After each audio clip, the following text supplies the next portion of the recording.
নমস্কার বন্ধুরা, রসুইর সাথে শ্রীতে আপনাদের আরও একবার স্বাগত জানাচ্ছি। আজ আমি নিয়ে চলে এসেছি খোয়া দিয়ে তৈরি গোলাপ জামুনের রেসিপি। তো চলুন রেসিপিটা শুরু করে দিই। প্রথমেই আমি এখানে খোয়া ক্ষীরটা ভালো করে গ্রেট করে নিয়েছি একটা পাত্রে। তারপর এটাকে হাতের সাহায্যে খুব ভালো করে চটকে মেখে নিতে হবে। দেখতে হবে যেন কোনো রকম ডেলা না থাকে। এরপর আমি এখানে অ্যাড করে দিচ্ছি ময়দাটাও খুব ভালোভাবে হাত দিয়ে চটকে এই খোয়া ক্ষীরের সাথে মিশিয়ে নিতে হবে। দেখতে হবে যেন ময়দারও কোনো রকম লাম্প এর মধ্যে থেকে না যায়। সবথেকে ভালো হয় ময়দাটা যদি অল্প একটু চেলে নিয়ে মেশাতে পারেন।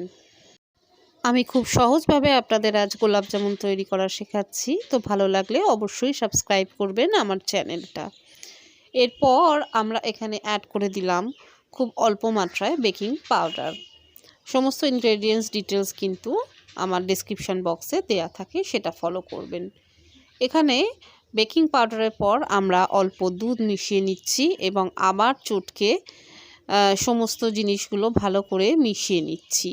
যত বেশি ভালোভাবে হাত দিয়ে মেশাতে পারবেন তত কিন্তু গোলাপ জামুন আপনার সুন্দর হবে এবং নরম হবে। প্রয়োজন মতো অল্প অল্প করে দুধ মিশিয়ে আমি মেখে নিচ্ছি যতক্ষণ না ডোটা সুন্দরভাবে মাখা হয়ে যায়।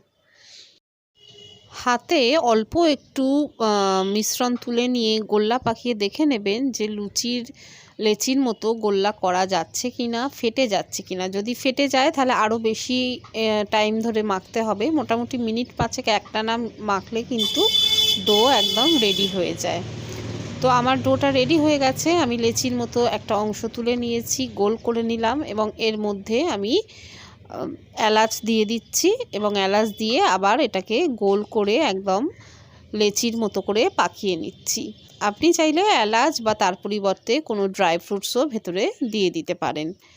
খুব সুন্দর করে গোল্লা পাকিয়ে নিতে হবে লেচির মতো করে, তবেই কিন্তু গোলাপ জামুন খেতে এবং দেখতে দুটোই ভালো হবে। এইভাবে একে একে আমি সবকটা গোলাপ জামুন তৈরি করে নিচ্ছি। দেখুন, একটা কথা বলা হয়নি, যখন গোল্লা পাকাবেন হাতে অল্প একটু ঘি বা মাখন লাগিয়ে নেবেন, তাহলে এটা হাতের মধ্যে আটকে যাবে না।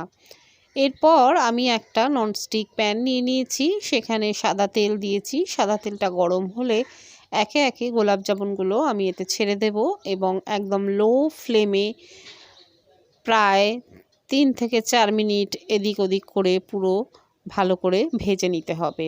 আপনি যদি কড়া ভাজা পছন্দ করেন তাহলে কড়া করে ভাজবেন, নাহলে হালকা করে ভাজবেন। আমি একটু হালকা করেই ভেজেছি। আমি খুব বেশি কড়া ভাজা গোলাপ জামুন ভালো লাগে না। এটা ডিপেন্ড করছে আপনার মতো। যেহেতু বাড়িতে বানাচ্ছেন আপনি আপনার মতো করতে পারেন, কোনো অসুবিধা নেই। এখানে আমি 2 কাপ জল এবং 2 কাপ চিনিকে ফুটিয়ে 1 কাপ জলেতে পরিণত করেছি এবং তার সঙ্গে এর মধ্যে এলাচের কুচি এবং একটু কেশর দিয়ে দিয়েছিলাম। তাহলেই আমার রসটা একদম তৈরি হয়ে যাবে। রসটা তৈরি হয়ে গেলে গরম থাকতে থাকতেই এই গোলাপ জামুনগুলো রসে দিয়ে দিন এবং আধ ঘন্টা রেখে তুলে নিলেই একদম হাতে গরম গোলাপ জামুন রেডি হয়ে যাবে। বাড়িতে বানান, কমেন্ট সেকশানে কমেন্ট করে জানান কেমন লাগলো। আর ভালো লাগলে আমার চ্যানেল সাবস্ক্রাইব করবেন, বেল বাটনটা প্রেস করে দেবেন, তারপর কারেন্ট নোটিফিকেশানের জন্য, আর শেয়ার করতে ভুলবেন না। খুব শিগগিরই ফিরে আসবো নতুন রেসিপি নিয়ে, এই কথা দিয়ে চললাম। টাটা।